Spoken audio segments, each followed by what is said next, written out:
நாளில் துஆ ஏற்றுக்கொள்ளப்படும் ஒரு நேரம் உள்ளது.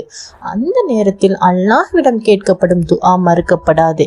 இந்த நாளில் நபி ஸல்லல்லாஹு அலைஹி வஸல்லம் அவர்கள் பெரிதும் ஸலவாத் சொல்கிறார்கள். சூரா கஅப் ஓதுவதால் ஒரு வாரம் ஒளி கிட்டும் என்றும் கூறப்பட்டுள்ளது. ஜும்ஆ தொழுகையை தவிர்ப்பது குறித்து நபி ஸல்லல்லாஹு அலைஹி வஸல்லம் அவர்கள் இவ்வாறு எச்சரிக்கை செய்துள்ளார்கள். யாராவது 3 ஜும்ஆக்களை அலட்சியமாக விட்டுவிட்டால் அல்லாஹ் சுப்ஹானஹு வ தஆலா அவனுடைய இதயத்தை மூடிவிடுவான் என்று. ஆதாரம் அபு தாவூத். அதாவது காரணமில்லாமல் ஜும்ஆ தொழுகையை விட்டு விடுவது நம்முடைய ஈமானுக்கு ஆபத்தானது என்பதனை நாம் நினைவில் கொள்ள வேண்டும். ஜும்ஆ தொழுகை ஒரு கடமையும் ஒரு ஆசீர்வாதமான ஒரு வாய்ப்பும் ஆகும்.